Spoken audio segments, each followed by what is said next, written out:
Hey, good evening, everyone. So thanks for joining us on this fireside chat talking about how we are going to move institutions on-chain using the XRPL. I'm Frederick, head of APAC at Cointelegraph, and I typically help a lot of projects, builders, institutions, and regulators around the APAC region. And joining me, I have Markus. Markus Infanger from Ripple X. He's the Senior Vice President. He oversees the development and of helping all these builders and institutions to come on chain and helping to bring a lot of these traditional financial assets onto Ripple, right? So thanks everybody for joining us. It's late in the evening, so we have a quick timer here. Let's jump right into it. Markus, again, great to have you here. Let's talk about why institutions are choosing XRP Ledger, right? And why now? A lot of regulators and institutions are moving out of sandboxing and into implementation of real-world projects and real-world assets. So why now? Thank you for the question. First of all, I'd like to say something else and just start by expressing my excitement of being here in Seoul. It's my first time, and just walking around the event earlier on, reminded me that I'm part of something really special here, and I think we all are. With XRP and XRPL, and so really grateful to be here. I know people know K-pop, people know Korean barbecue. I think people should know as well that XRP is a very big thing here. So maybe the community will warrant renaming XRP to KRP if things can continue that way. But anyway, super excited to be here. All right, so why now? Let's start with that. And so I think there's a couple of elements really that are falling in place, or sort of the stars aligning for blockchain technology and capital markets, really coming together. And I think the first one is, this crypto industry is now a $4 trillion, north of $4 trillion industry, and legacy financial market players have come to just recognize this technology is here to stay. It's not just a short-term mania or something. It's really something that's going to profoundly impact and change the core of the financial system. Secondly, regulations are really starting to more and more fall in place. Think of the Genius Act just recently in the US providing much-needed foundational clarity behind digital assets. MiCA in Europe, but also in the APAC region, we've seen many different important regulatory pieces falling in place. And then thirdly, I think the blockchain technology as a whole, is maturing. More compliance features are falling into place. More interoperability protocols are shaping up. And I think so the combination of things, we're seeing leading financial institutions really leaning into this technology. I'm thinking BlackRock, but also Franklin Templeton, Aberdeen, who both have actually interacted with XRPL. I can talk a little bit more about that. And so, this is the time is now. Capital markets are opening up. This notion of institutional DeFi is about to go mainstream, as far as I'm concerned. Yeah, I think the blessing and the mandate from regulators is really what gave the green light for the acceleration of progress in the industry for mass adoption. And when projects are considering launching and choosing a chain to work with, why XRP Ledger over any of the other competitors? Thank you for asking the question. I'm very glad you did, because there's plenty of reasons to advocate for XRPL, and so very, very happy to share a bit more how I'm thinking about it. I think first and foremost, the XRPL has been around for more than a decade. It's one of the most battle-tested, resilient, secure blockchains in the sense that it's processed over 3.9 billion transactions, closed over 90 million ledgers successfully, with next to no downtime. So I think that's really, really important through many, many bull and bear markets, with consistency operating around speed, efficiency, and all that. And then talking about speed and efficiency, you know, it's still today one of the blockchains with the lowest transaction cost, highest transaction speed. And so I think efficiency is really what this technology at the core is meant to deliver in terms of transforming financial markets. And that's exactly what the XRP Ledger delivers. And there's one or two more. So one is basically, you know, the way the XRP Ledger is designed, there's a lot of monolithic aspects about it. And so backward integration into Web2 financial market infrastructure becomes more native, more easy, because a lot of the financial primitives are built natively inside the protocol. There's not complex code required or smart contracts and for many functions. So that's another reason. A lot of compliance features are available to make the technology compatible with, you know, requirements that are important for regulatory aspects in the traditional financial world. And lastly, I would say, you know, a lot of players like Guggenheim Financial Services, one of the largest commercial paper issuers, Franklin Templeton, which we announced just recently, Aberdeen Asset Management, one of the largest asset managers in Europe, they are opting the XRP Ledger for precisely those reasons. And so other financial institutions are attracted to go where there are already an ecosystem of, you know, institutional players harnessing the technology. And I think we're starting to see more of this ecosystem network effect starting to be ignited, so to speak. No, I love that. And I particularly love the consensus, the way, you know, the consensus is being done, the validation. Like, you know, it's a system that builds on credibility and trust. The more legitimate institutions you onboard, the deeper the trust in the network. And what is, let's say, what is one or two of your favorite or the most bullish features for XRP Ledger? Yeah, so I would say on the one hand, I really I'm very bullish on the combination of, you know, real-world compatible, like features that make the XRP Ledger compatible with real-world financial requirements.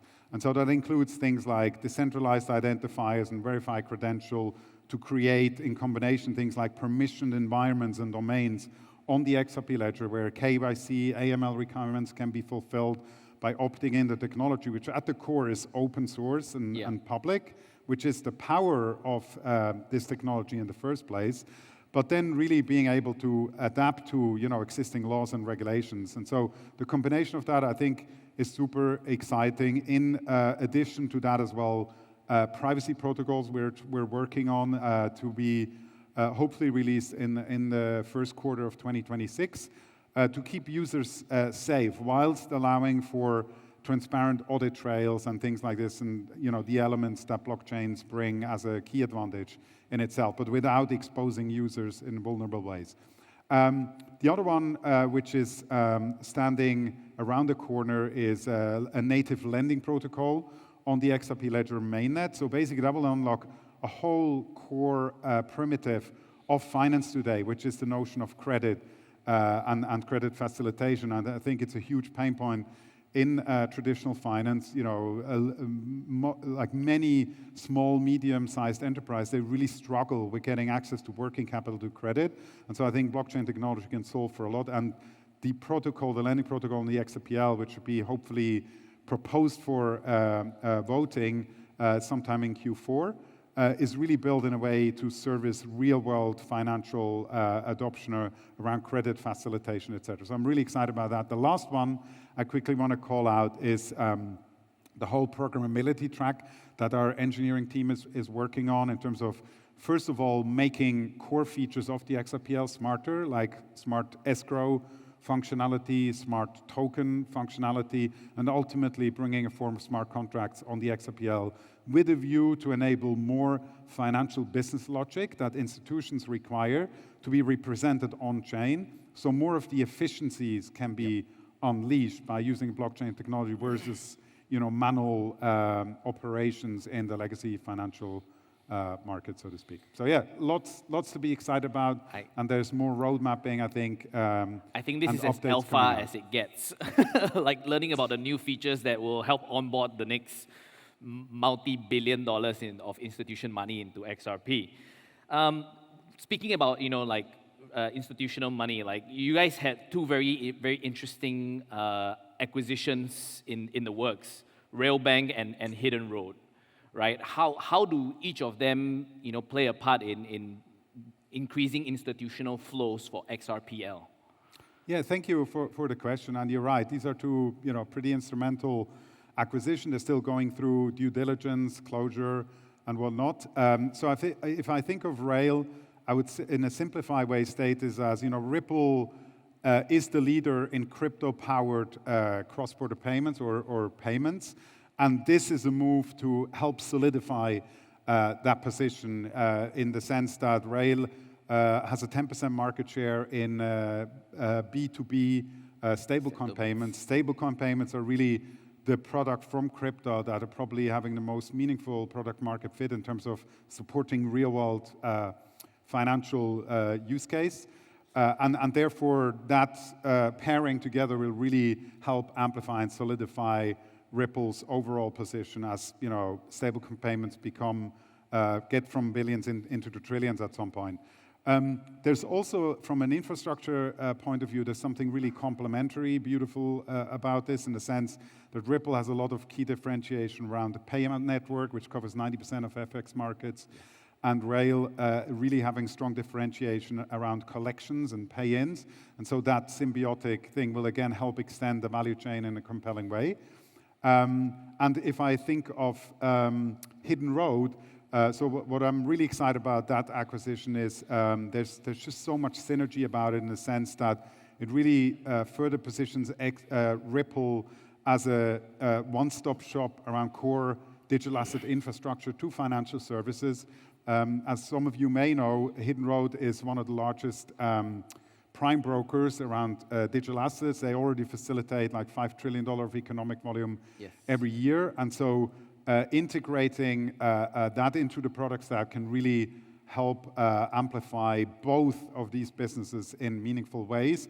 And if I think about it through the lens of the XRP ledger and tangentially including RLUSD, Ripple's US dollar stablecoin. So first of all, RLUSD will act as sort of like the prime collateral on the Hidden Roads platform, and the XRPL will really evolve into a settlement layer for part of their existing business around collateral mobility and things like repo markets. And if you think about it this way, XRPL has mainly been or dominantly been known as like the chain for payments in a short narrative, and this really will help expand the XRPL to be a broad-based institutional DeFi chain that will not only facilitate or have key differentiation around payments, but also around credit, collateral mobility, and other areas around institutional DeFi. Well, I love that. That's very, very exciting to hear. Let's say if you were to give yourself a target, right? What is one KPI that would tell you in 2 or 3 years' time that XRPL has made significant contributions to DeFi, or how traditional finance has evolved? Yeah. If I'd pick one, it would probably be the dollar volume or whatever XRP volume of useful economic activity supported by this technology around finance. And so we, to give a bit more context, we recently partnered with BCG on a report analyzing, hey, what's the adoption rate of real-world asset financial tokenization? And the report suggests that by 2033, there should be $19 trillion worth of financial assets tokenized or represented on blockchain. And so I would say we want to see a meaningful percentage of that on the XRP ledger tokenized and leading to useful economic activity around things like repo markets, which is a multi-trillion-dollar use case. Yeah.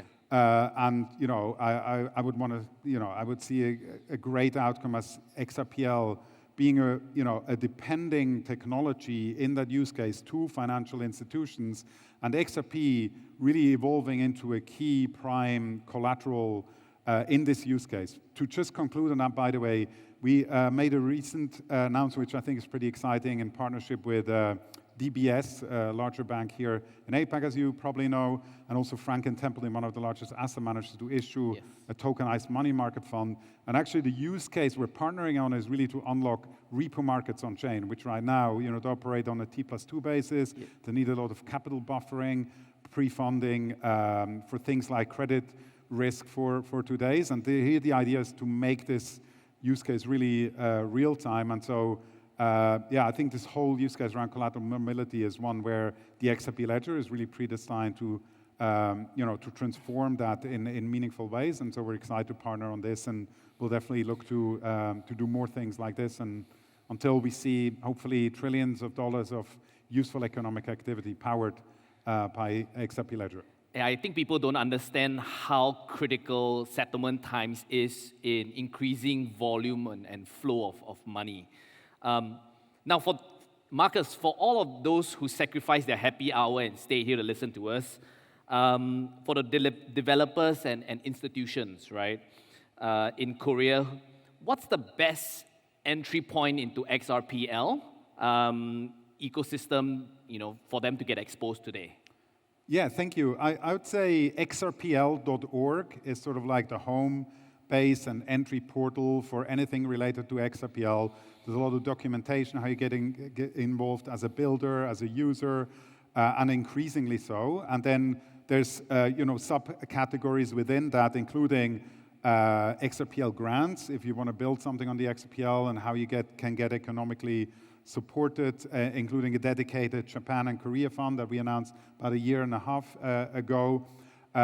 For builders who want to get active and deploy code, there's the XRPL testnet, DevNet, which is free to use and explore new features, including multi-purpose token, which is about to go live. It's been the trigger, it's been activated. The majority of the UNL validators have voted yes for it, so that's an exciting one. Or the lending protocol. And separately, for Solidity-focused developers who have known that coding language from Ethereum, there's also an XRPL EVM-based sidechain that went live a couple of months ago, which really expands the XRPL ecosystem in that regard as well. And so there's a lot of breeding ground to get involved, so to speak. Well, thank you so much for sharing all that insight, Markus. And I think truly the mark of the success of our industry is not just about holding XRP. It's not just about transacting in crypto. It's when everybody understands the technology and is eager to build on it. So we thank you all so much for joining us for this session. I'm Fred from Cointelegraph, Markus Infanger from XRPL. Thank you, everyone. Thank you all.